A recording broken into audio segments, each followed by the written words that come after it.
क्यों मेरी कोशिश ही कि SRO 24 वाले लगातार मैं कॉन्टैक्ट कराया है कि साड़ी आवाज़ जी बुलंद करो। मैं शामलाल होर दे जरिए जी मैं आवाज़ जी वो बुलंद जरूर करवाई और कोशिश होएगी कि शामलाल होर दी आवाज़ जी सेंटर तक भी जरूर पहुंचाई भेजे भी है जी। मैं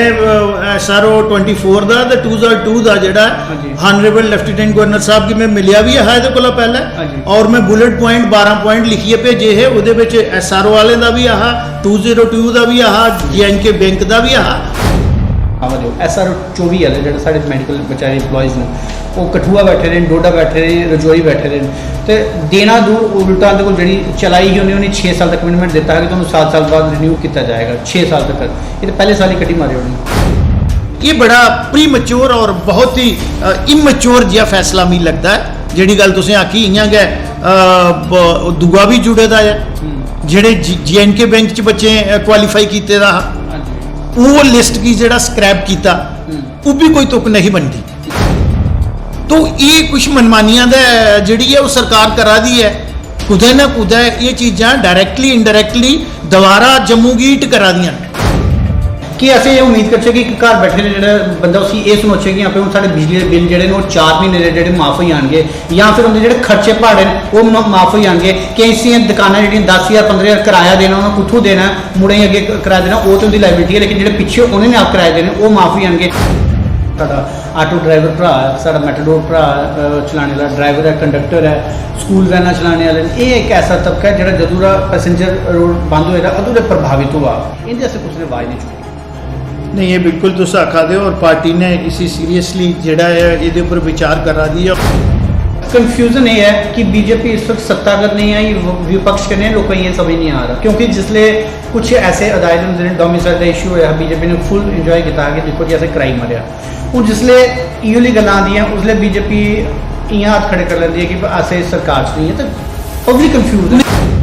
नमस्कार व्यूज टुडे लाइव में आप सभी का स्वागत है। मैं हूं अमित कुमार और सबसे पहले आपको बता दूंगा कि कोविड-19 के चलते लगातार जम्मू कश्मीर में मामले बढ़ते जा रहे हैं जो कि एक बल्कि बहुत ज़्यादा सेंसिटिव मामला है और हर किसी को स्टे होम स्टे सेफ का नारा जो है वो बुलंद करना पड़ेगा। और दूसरी तरफ से केंद्र सरकार अपनी तरफ से हर मुमकिन प्रयास कर रही है ताकि लोगों को सहूलतें प्रदान की जाए। जिस तरह से बीते दिन फाइनेंस मिनिस्टर ने 20 लाख करोड़ का पैकेज जो है वो घोषित किया। इसी विषय पर चर्चा के लिए मेरे साथ मौजूद है बीजेपी के senior vice president Shamlal Sharma ji. Shamlal ji आपका स्वागत है। बहुत बहुत आपका धन्यवाद। शामलाल जी एक मैं बड़ा मजा आता थोड़े गल करना है क्योंकि बेबाकी करने जो जवाब मिलते किसी और को मिलते नहीं है। पहला सवाल है तो कि 20 लाख करोड़ का मिलिया कि पहले मैं वो दसो फिर मैं आगे मतलब देखिए जी गल तुसें 20 लाख करोड़ की और प्राइम मिनिस्टर श्री नरेंद्र भाई मोदी जी ने जिहड़ा उस दिन अनाउंसमेंट की थी और कल उहदे च फस्ट फेस जिहड़ा है उहदे बारे च जिहड़े साडे फाइनेंस मिनिस्टर वित्त मंत्री ने और मिनिस्टर ऑफ स्टेट ने उन्हें उहदा ब्रेकअप दिता हा। हाल ये सारा जिहड़ा है वो बाहर नहीं आया है। कल उन्हें जिहड़ा ब्रेकअप दिता हा ਉਹਦੇ ਵਿੱਚ कुछ मुलाजमें की ਜਿਹੜੀ सहूलियात ਦਿੱਤੀਆਂ और प्लस ਜਿਹੜੇ सूक्ष्म और लघु उद्योग ਜਿਹੜੇ ਜਿਹੜੀ ਸਾਡੀ बैकबोन है हिंदुस्तान ਦੀ और बाकी सैक्टर ਜਿਹੜੇ ने ਜਾਂ बिजली की ਜਿਹੜਾ ਉਹਨੇ 90,000 करोड़ रुपया ਜਿਹੜਾ ਹੈ ਉਹ ਤੁਸੀਂ ਦੇਖਿਆ ਹੋਣਾ ਬਕ ਦਿੱਤਾ ਉਹਨੇ इंफ्रास्ट्रक्चर वास्ते ਉਹਨੇ 3 लाख करोड़ रुपया ਜਿਹੜਾ है ਉਹ ਰੱਖਿਆ। तो हाली ये प्री मैच्योर है ये बड़ा नवेकला लगता है ये गल आखना कि साली 20,000 करोड़ का हाली ब्रेकअप ही नहीं आया कि वो फार्मिंग कम्यूनिटी की के मिलया किसान जेडे उन्हें के मिलया जेडे मजदूर लोग साढ़े और जी अनऑर्गेनाइज्ड लेबर है जी साढ़े इतने जेडे श्रमिक और वो कोई 14 करोड़ का आंकड़ा जोड़ा है हिंदुस्तान में है और 40 करोड़ ऐसे लोग जेडे डे टू डे उपर जिंदा जी अर्निंग है। तो हाली ये प्री मैच्योर है वो पर कोई पूरी फुल डिबेट करना ਉਹਦੇ ਵਿੱਚ ਜਿਹੜਾ ਪਹਿਲਾਂ ਉਹਨੇ ਕੱਲ ਬ੍ਰੇਕਅਪ ਦਿੱਤਾ ਉਹ ਬੜਾ ਸਰਾਹनीय है। शामलाल जी जियां कल बड़े ਜਿਹੜੀਆਂ प्रोजेक्ट ਜਿਹੜੇ डिक्लेरेशन की जी 90,000 करोड़ ਜਿਹੜਾ ਉਹ पावर प्रोजेक्ट्स ही दिता जाएगा सारे पता कि वो प्रोजेक्ट्स पूरे नहीं हैं। ऐसा तो नहीं होएगा कि अन्ना वंडे ਜਿਹੜੀ मुड़ मुड़ घर ਨੂੰ ਆਵੇ ਤੇ ਬਾਅਦ ਚ जनता ही कुछ ना मिले लास्ट नहीं अल्टीमेटली ਜਿਹੜੀ भी एक डॉक्यूमेंट है जी और ये एडा बड़ा पैकेज और GDP जी साड़ी है वह 10% तुम दिखा दो कि जेडे दूए मुल्क भी हैं यूरोपियन कंट्रीज या अमेरिका की भी जी चीज़ दिखा दो जिंदी इकॉनमी जी है साढ़े को 10 टाइम ਜਾਂ 15 ਟਾਈਮ ਮੋਰ ਹੈ ਉਹਦੇ ਬਰਾਬਰ ਜੀ ਇਹ ਦਿੱਤਾ ਹੈ ਕਿਉਂਕਿ ਇੱਕ ਬਹੁਤ ਵੱਡਾ ਦੇਸ਼ ਹੈ 135 ਕਰੋੜ ਦੀ ਇਹਦੀ ਪਾਪੂਲੇਸ਼ਨ ਹੈ 30 ਗੁਣਾ ਜ਼ਿਆਦਾ ਇਹਦੀਆਂ ਸਟੇਟਾਂ ਫਿਰ ਯੂਨੀਅਨ ਟੈਰੀਟਰੀ ਨੂੰ ਤੁਸੀਂ ਪਤਾ ਕਿ ਕਿੰਨੇ ਪ੍ਰਾਂਤ ਹਨ ਜੀ ਔਰ ਅਲੱਗ ਇਥੋਂ ਦੀ ਟੋਪੋਗ੍ਰਾਫੀ ਹੈ ਕਲਾਈਮੇਟ ਕੰਡੀਸ਼ਨ ਅਲੱਗ ਹੈ ਤੋ ਡਿਫਿਕਲਟੀ ਕੀ ਅੰਡਰਸਟੈਂਡ ਕਰਦੇ ਹੋਏ ਤੁਸੀਂ ਹੁਣ ਪਾਵਰ ਵਾਲੀ ਵੱਖੀ ਜਿਹੜਾ ਇਸ਼ਾਰਾ ਕੀਤਾ ਹੈ ਜੀ ਮੈਂ ਤੁਸੀਂ ਆਖਿਆ ਕਿ ਇਹ ਪ੍ਰਸ਼ਨ ਚਿੰਨ੍ਹ ਲੱਗਦੇ ਰਹਿਣੇ ਕਿੰਤੂ ਪਰੰਤੂ ਔਰ ਆਪੋਜੀਸ਼ਨ ਦਾ ਕੰਮ ਹੈ ਆਪੋਜੀਸ਼ਨ ਕਰਨਾ लेकिन मैं उन्हें की हमेशा ये आखना कि कंस्ट्रक्टिव अपोजिशन करनी चाहिए इस वेले हिंदुस्तान जेड़ा है और पूरी दुनिया जेड़ी है ये एक ऐसी महामारी को गुजरा दी है ये एक सिचुएशन जेड़ी है ये एक ऐसी अगली सिचुएशन है पहले भी नहीं ऐसी हुई और अगे भी नहीं लगता है कि सचेत हो आंगन सारा दुनिया जेड़ी है पूरा ब्रह्मंड जेड़ा है इन्हें चीज़ों को सचेत हो आग ये महामारी को बाहर निकलने का नहीं एडा बड़ा पैकेज जेड़ा प्राइम मिनिस्टर और फाइनेंस मिनिस्टर जेड़ी अनाउंस करा दी अज भी उन्हें प्रेस कॉन्फ्रेंस करनी है कल भी करनी है और पंजे फेसे में जेड़ा है इकाइयों में ये अगे होना फिर ये ऊपर अस ये उम्मीद कर सकते हैं कि क्योंकि इस वक्त जो फसे रहा ना सब तो ज़्यादा मीडियोकर फैमिली का बंदा फसे रहा है जी देखो असेंशियल सर्विसेज की जी दुकान खुली उन्हें थोड़ी राहत जरूर मिली होगी एक मनियारे की दुकान हुई एक निक्के मोटे कपड़े की दुकान हुई कोई जूतियों की दुकान हुई ये ऐसी दुकानदारियां जी सवेरे बनाते हैं तो शामी खाते उन्हें हाल तक कोई रियायत नहीं मिली थी उनके कर्ज जोड़े अपने अपने बधाए हैं कि अस ये उम्मीद कर कि घर बैठे ने जो बंदा उसी ये सोचे कि आप साढ़े बिजली के बिल जोड़े 4 महीने के माफ़ हो जाएंगे या फिर उनके जो खर्चे भाड़े वो माफ़ हो जाएंगे कि ऐसी दुकानें जी 10,000 15,000 किराया देना उन्होंने कुत्थों देना मुड़े अगे किराया देना वो तो उनकी लाइबिलिटी है लेकिन जो पिछले उन्होंने आप किराए देने वो माफ़ हो जाएंगे ऐसा कुछ है मैं तो यही दसा ना कि जिस मुल्क च अस रौने 90% को ज़्यादा ऐसे लोग हैं जी day to day earning whether they are government servant उन्हें वो सैलरी मिलनी है बट जियां तुसीं आख्या कि जेडे छोटे छोटे करियाना दे जिन्हें तो ट्रेडर्स आखने एग्जैक्टली ट्रेडर्स जो नहीं आखने जेडे जो कोई मनियारी की दुकान करता कोई दुई करता बाकी कबलर है कोई दूए भी जिन्ने भी लोग ना उनके वास्ते सारे को बड़ी समस्या है और फिर अनऑर्गेनाइज सेक्टर के जेडे श्रमिक मजदूर लोग उनके का नहीं सारे को बिजली की गल तुसें की मैं इसी थोड़ा जिहा खुलिए गल करना चाहना एलैबोरेट क्योंकि 90,000 करोड़ रुपया अगर बिजली की उन्हें दिता है वो पैकेज मिले तो अल्टीमेटली वो बेनीफिट कुछ ही होना है कंज्यूमर की भी फायदा होना है क्योंकि बिजली एक ऐसी चीज़ है जिसे तो स्टॉक नहीं कर सकते और बिजली की कंजम्पशन जी है एट वंस जी है आलमोस्ट 60% घड़ी गई कोई भी उद्योग नहीं चला रहा और हाइड्रोलिक जेड़ा है उसी तो कंपनसेट कर सकते हो बट जेड़ा थोड़ा पावर जनरेशन जी है कोल थर्मल प्लांट ਜਾਂ दूए उन्हें दोबारा रिवाइव करना है छोटे लघु उद्योग उन्हें ही रिवाइव करना है अल्टीमेटली चाहे वो लोन की उन्हें थोड़ा जिहा आसान बनाया है तो इस मुल्क की चलाना तो है ना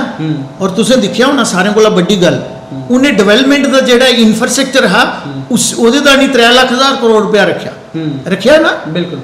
वो इस वास्ते रखा कि साड़ी डेवलपमेंट कुदै नहीं रुकी है और बड़े बड़े प्रोजेक्ट जोड़े ने उन्हें टाइम बाउंड का नहीं 6 महीने की एक्सटेंशन भी दी मी नहीं लगता कि अगली 5% को ज़्यादा लोगों की ये समझ आया होना जेड़ा कल फाइनेंस मिनिस्टर साहिबा ने जेड़ी गल आखी है कि ये उन्हें की परटेन ही नहीं करता इनडायरेक्टली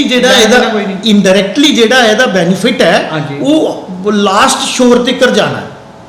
अंतोदया तक जेड़ा लास्ट जेड़ा ओदा कंज्यूमर तक बेनीफिट एदा जेड़ा है वो मिलना है देखो सर एक भुखे पूछा है ना कि एक कितना होंगे कि 2 रोटियां एक घर बैठे बंदे भी ये समझ आनी कि साढ़ा बिजली बिल माफ होया या नहीं होया उसे 90,000 करोड़ ने कोई समझ नहीं आनी थर्मल प्लांट चलेगा नहीं चलेगा तो कने जिन्हें रबता करना उन्हें भी वही पूछना कि श्यामलाल जी साढ़ा बिजली घट होया या नहीं होया अस 3 महीने किराया कुत्थों भुगतना उन्हें कियां जवाब देना वो पूछना नहीं मैं उही गल आखा था कि जिस वेले इहदा सारा ब्रेकअप आई जाता है ये हाली पूरा तो सामने नहीं ना आया हाली वो पूरा डॉकूमेंट भी नहीं सामने आया जी फेस मैनर च वादा अज के अनाउंसमेंट कर दियां कल के कर दियां और मी पक्का यकीन है कि ਉਹਦੇ ਵਿੱਚ labour class day to day earning class youth ये अनएम्पलॉयड आनी कि ये जेडी लघु उद्योग वास्ते जेड़ा एडा बड़ा ह्यूज अमाउंट रखा वो ये वास्ते अगर रखा देखो सारे ही आखोगे तो उसके पब्लिक सेक्टर च नौकरी लभनी है वो बहुत मुश्किल है कम से कम असें अपने पैरों पर आपू खड़ोना पौना और एक बहुत बड़ा एवेन्यू ਇਹਦੇ जोल्लै भी कोई क्राइसिस आउंदा है, कुसै फैमिली उपर आउंदा है, कुसै मुल्क उपर आउंदा, कुसै प्रदेश उपर आउंदा है, तो ਉਹਦੇ ਵਿੱਚ आ गया इस किस्म के ਜਿਹੜੇ ਨੇ ਉਹ ਐਵਨਿਊ ਜਿਹੜੇ ਨੇ जोल्लै बिकट परिस्थितियां च तुस गुजरदे हो तो ਉਹਦੇ ਵਿੱਚ आ गया आशा की किरण निकलती है। ਅੱਜ एक ऐसी महामारी करना अस करा दे ਇਹਦੇ ਵਿੱਚ आ गया और हिंदुस्तान के लोगों च इन्नी स्ट्रेंथ है, इन्ना जज्बा है हिंदुस्तानियों च कि ये अपने पारे, क्योंकि जिहड़ी गल चीन ने की है ਉਹਦਾ ट्रस्ट डेफिसिट ਜਿਹੜਾ है दूसरे कंट्रियों कन्नै वधी गया। और तुसें पता है कि ओवरऑल 80% मैन्युफैक्चरिंग यूनिट ਜਿਹੜੇ ने उसी चीन कैटर करता है। और अज जो trust deficit weather it is European country और अमेरिकन कंट्री ਜਿਹੜੇ भी हैं ना उत्थे तो ट्रस्ट डेफिसिट ਵਧਿਆ है। अगर वो इकाइयां ਜਿਹੜੀਆਂ वो मैन्युफैक्चरिंग यूनिट ਜਿਹੜੇ उन्हें मुल्कें दे उन्हें की मैन पावर दे हिंदुस्तान च लभनी, चाहे पाकिस्तान च है, पाकिस्तान का अपना के दुआला निकली गया, बांग्लादेश में उत्थे लॉ एंड ऑर्डर है और इन्ना मजबूत और उनकी क्रेडिबिलिटी नहीं है। तो अज साड़ी लीडरशिप की वजह कन्नै एक हिंदुस्तान की पहचान है, एक क्रेडिबिलिटी है। और उस क्रेडिबिलिटी की दिखते हुए अगर वो 5% के यूनिट जेडे हिंदुस्तान में आनी आउंदे वो इन्वेस्ट इत्थे करते हैं और फिर जेडे साढ़े लघु उद्योग हैं उनकी भी जी स्लैब है बधाई है 10 करोड़ तू 50 करोड़ 2 करोड़ तू 10 करोड़ वो ब्रेकअप उन्हें दिता है। वो इकाइयां जो लघु उद्योग इत्थे लंघन तो मैन पावर जी है वो वास्ते गल लंघन वो बेरोजगारी, लेकिन उसी हाली टाइम लगना है। इमीजिएटली जी तुस रिलीफ की गल करा दो कि भुखे ही पूछया क्या होंदा, उन्हें क्या रोटी। मी लगता है कि जियां भी ये ब्रेकअप आता है 2-3 कम्यूनिटियां जिहड़ियां ना उसी जरूर एड्रैस किए दा होना। एक तो लेबर क्लास जी है, नंबर 2 जी तुस आखा फार्मर जेडे किसान उनके वास्ते भी एग्रीकल्चर वास्ते भी एक अच्छा हैंडसम अमाउंट उन्हें रखे दा, क्योंकि ये 2 एरिए जेडे जिसे तुस इग्नोर नहीं कर सकते हो। तो इस वास्ते 90,000 आला मैं तुसें दसी उड़िया भी क्यों दिता है। मी लगता है कि वो क्योंकि साड़ी स्टेट विच दे जेडे है इत्थे कारपोरेशन है जब PDD डिपार्टमेंट है इत्थे सरकार चलाता है और फिर भी 10,000 करोड़ रुपए कन्नै डेफिसिट हुंदा जिन्ने दी बिजली अस खरीदने आ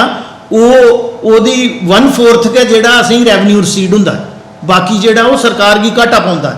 और जेड़ा डेवलपमेंट दा नहीं पैसे आउंदे ने वो अस ओदे कन्नै कंपनसेट करने आ। लेकिन बाहर तुसें लखनपुर के पार दिखा होना है कि उत्थे प्राइवेट सैक्टर जोड़ा है वो पावर प्रोवाइड करता है और उनका जी TND लासेस भी हैं वो 10% को ज़्यादा नहीं है। तो इस वास्ते वो कंपनसेट करने का नहीं मी लगता है कि वह कंज्यूमर की फायदा होना चाहिए। चलो सर ये चलिए जी 5 फेज होना सानू डिगना पौना क्या ली और फाइनेंस मिनिस्टर की कुछ आखिर मैं जम्मू कश्मीर की थोड़ी गल करगा। कोविड-19 के बाद अज तक कई अदायरा सरकार ने मदद करवाई है, लेकिन हाली भी साढ़े बड़ा एक तबका है जो इंतजार कर रहा। साढ़ा आटो ड्राइवर भरा है, साढ़ा मैटाडोर भरा चलाने वाला ड्राइवर है, कंडक्टर है, स्कूल वैन चलाने वाले ये एक ऐसा तबका है जो जदों दा पैसेंजर रोड बंद होएगा अदों दे प्रभावित हुआ। कई भरावां साढ़े मदद मिली है सरकार की तरफों। मैं हूँ पॉइंट आउट पर्टिकुलर नहीं करना चाहूँगा, साड़ी जुडिशरी वाले मैंबर्स की मिले करोड़ इमदाद मिली है और कई मिले इनके असें कुछ ने आवाज़ नहीं चुकी। नहीं ये बिल्कुल तुस आखा दे और पार्टी ने इसी सीरियसली जेड़ा है ये ऊपर विचार करा दी है और जी इथू दी इस वेले गवर्नमेंट है लेफ्टिनेंट गवर्नर साहब मैं नहीं डायरेक्टली ऐसा आखी सकते कि साड़ी गवर्नमेंट है क्योंकि इला ब्यूरोक्रेट और टेक्नोक्रेट जो they are helm of the affairs. Confusion ये है कि बीजेपी इस वक्त सत्तागत नहीं आई, विपक्ष के लोग ये समझ नहीं आ रहा क्योंकि जिसले कुछ ऐसे अदायरे होंदे ने डोमिसाइल का इशू होया बीजेपी ने फुल इंजॉय किया कि देखो जी ऐसे क्राइम मरिया हूँ जिसले इो गल्लां आंदियां उसले बीजेपी इं हाथ खड़े कर लेंदी है कि असें सरकार च नहीं है तो पब्लिक कंफ्यूज नहीं। देखो जी चीज़ साफ है ना दीवार उपर लिखी थी समझा दिया। हाँ जी इत्थे 30 साल का जो निज़ाम है और जी गवर्नमेंटा सक्सैसिव गवर्नमेंटा रही ना वो कुदै ना कुदै जी साड़ी कार्य प्रणाली ही वो ऊपर एक प्रश्न चिन्ह जरूर रहा। हालांकि मैं भी सरकार में रहा इत्थे ब्यूरोक्रेट और टेक्नोक्रेट जेडे हमेशा आ भी रहे चाहे वो मिलीटेंसी के गार्ब या दूसरी चीजें ना मैं बड़ा साफ बोलना हूँ।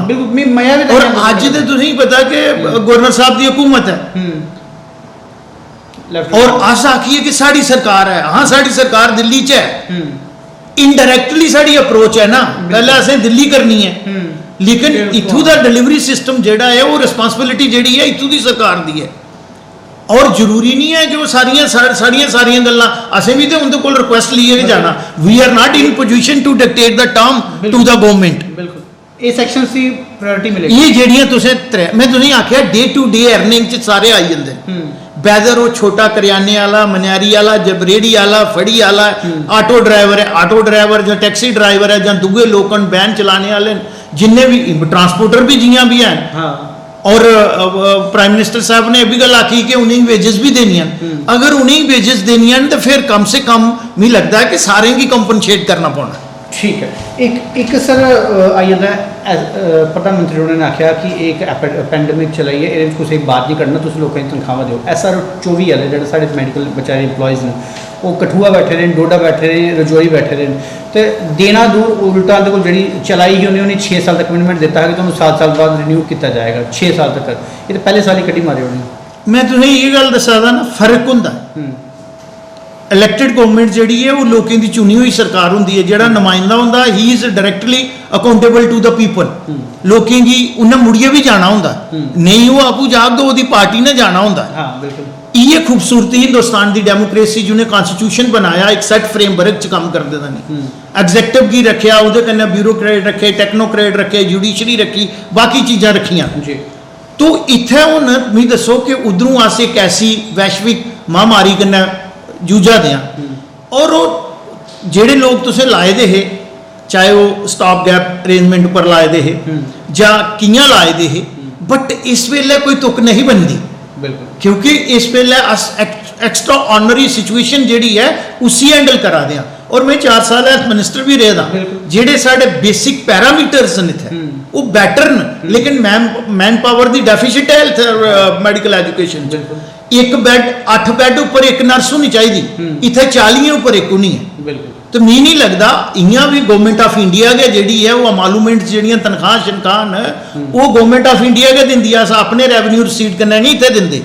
लेकिन ये मी लगता है कि बड़ा प्री मच्योर जिहा डिसीजन है।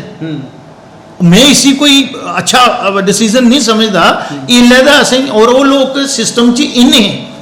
जेडे तुसें नवे सर्विस सिलेक्शन बोर्ड च लाए न उन्हें की पकड़ बनाते बनाते लगना है। और इस वेले असें कोविड-19 की फेस करा दिया, इस वेले असें थिन नहा करना चाहिए ऑर्गेनाइजेशन की सौ जिथे साढ़े गैप न उन्हें की फिल करिए थिक करने की जरूरत थी। ये बड़ा प्री मच्योर और बहुत ही इमच्योर जिहा फैसला मी लगता है। जिहड़ी गल तुसें आखी इयां गै दूआ भी जुड़े दा है जेडे JNK बैंक च बच्चे क्वालीफाई कीते दा वो लिस्ट की जेड़ा स्क्रैप किया वो भी कोई तुक नहीं बनती। तो ये कुछ मनमानियां जिहड़ी है वो सरकार करा दी है,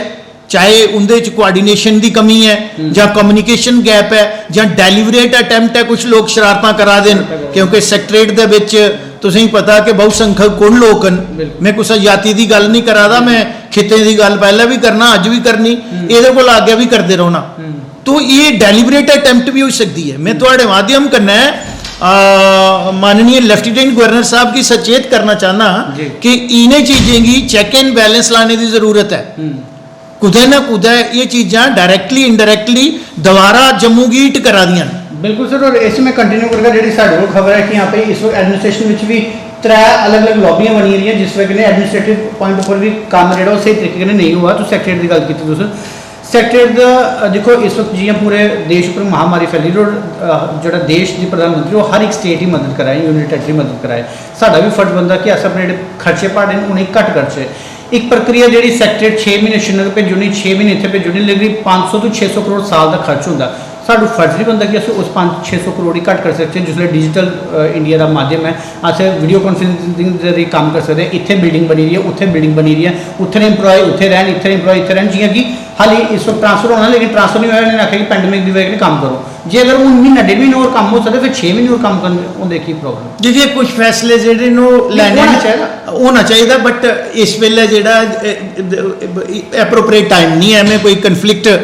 नमी च नहीं आना चाहता, लेकिन जेड़ी गल तुस आखना चाहते हो कम से कम जिस रियासत का अपना रिसोर्सेज घट होन उन्हें अपने एक्सपेंडिचर जेडे और जेड़ा रैकरिंग एक्सपेंडिचर जिन्हें की घट कर सकने अस। और बिल्कुल तुसें आख्या अज ई गवर्नेंस दी है जिथे बेइये भी मर्जी एक स्मार्टफोन करने तो जी पूरी सरकार हर चीज़ जी अवेलेबल है और वो पर अस कारमंद हाँ। कुसै भी अस कुसै खिते कन्नै भेदभाव नहीं करना चाहते, बट गवर्नमेंट की स्ट्रीमलाइन करने की जरूरत है, फंक्शनिंग दी, और जो सिस्टम तुस आखा दे हो उसी इन प्लेस करने की जरूरत है। जरूरत नहीं है कि अस एक बहुत बड़ा बोझ ਜਿਹੜਾ ਉਹ ਸਰਕਾਰ ਉੱਪਰ ਔਰ ਜੰਮੂ ਕਸ਼ਮੀਰ ਦੇ ਲੋਕਾਂ ਉੱਪਰ ਬਣਾਈਏ ਰੱਖੀਏ। ਆਪਣੇ ਜਿਹੜੀ ਸਾਡੀ ਰੈਵਨਿਊ ਰਸੀਡ ਹੈ ਜਾਂ ਬਾਕੀ ਚੀਜ਼ਾਂ ਉਹਦੇ ਚ ਜਿੰਨਾ ਖਰਚਾ ਘੱਟ ਕਰ ਸਕੀਏ ਉਹ ਕਰਨਾ ਚਾਹੀਦਾ, ਔਰ ਇਸੀ ਅਸੀਂ ਇੱਕ ਪ੍ਰੈਸਟੀਜ ਇਸ਼ੂ ਨਹੀਂ ਬਣਾਉਣਾ ਚਾਹੀਦਾ। ਇਸ ਵਾਸਤੇ ਮੈਂ ਇਹਦੇ ਉੱਪਰ ਇਹ ਲੈ ਗੱਲ ਇੰਨੀ ਕੇ ਕਰੂੰ, लेकिन तुस भी अंडरस्टैंड करिए और लोग भी करिए कि साड़ी मंशा की है। तो लास्ट क्वेश्चन मेरा कि इस वक्त लोग की एक चीज़ बड़ी उम्मीद कराए और इस चीज़ मिस भी कराए कि जो उनकी कोई प्रॉब्लम होती ना वो चाहते हैं कि आप सीधे शामला रोड को चलिए या अपने जो लोकल नेता उनके को चलिए, लेकिन वो जो लोकल लीडर जो भी इस समय हेल्पलेस है कि स्टेटहुड जी है बड़ा ब्रीफली जाना चाहेगा, स्टेटहुड मिस कराएं, लीडर्स भी मिस कराएं तो पब्लिक भी मिस कराएं। नहीं, मैं तो ये गल दसूँ कि स्टेट का साड़ी कमिटमेंट है, भारतीय जनता पार्टी की भी है, ਉਹਦੇ ਕੋਲ पहले डिलिमिटेशन होनी है, इतने दो तरह काम वाली बड़े तो उनके करने वाले रह गए थे। एक तुझे पहले जिक्र किया है, एक डिलिमिटेशन का है, एक दो और है, और अगर ये कोविड नहीं होंदा अजे तक ये सारिया चीज़ां जड़ियां ने ये एड्रैस होनी हाँ तुम पता डिलिमिटेशन कमीशन इवन इस सिचुएशन में भी फंक्शनिंग उन्हें शुरू करी हुई है। तो गवर्नमेंट जी है, गवर्नमेंट दिल्ली वाली की गल करा ना, यूनियन गवर्नमेंट की जी मैं गल करा ना, भारतीय सरकार की, वो एक एक चीज़ ऊपर नज़र रखा दी है, और वो एक एक इशू जोड़ा जम्मू कश्मीर का, जम्मू का हुआ है, कश्मीर का हुआ है, लद्दाख का हुआ है, उसी एड्रैस करना चाहती है, और फॉर एवर इन्हें इशू की वो सैटल डाउन करना चाहती है। जेड़ा 70 साल साड़ा एक राइडर लगे रहे जम्मू कन्नै भेदभाव हुआ, और कश्मीर में भी 5% लोग जेडे वो इंजॉय करते रहे। बिल्कुल ये नहीं है कि सारे कश्मीरियों ही भी वो फायदा मिलिया, वो 5% के मिलने तुसेंगी तां गया उत्थे जेड़ा है उस किस्म का कल्चर जेड़ा वो डेवलप हुआ। तो एक एक इशू जेड़ा है वो एड्रैस होना है, चाहे वो सैक्टरेट का है, चाहे इंप्लायमेंट रेशो है, डिलिमिटेशन है, ये सारिया गल्लां जेड़ियां ना ये होनियां ने, और फिर ये रोजे का जोड़ा आपूं च खीखो मांगा ये कंट्रोल हो गो, रास तरक्की की राह पर गामजन हो गए। बिल्कुल, और बड़ी शामला लोगों ने दबी आवाज़ में ही बड़ा कुछ आखी उड़ा जो कि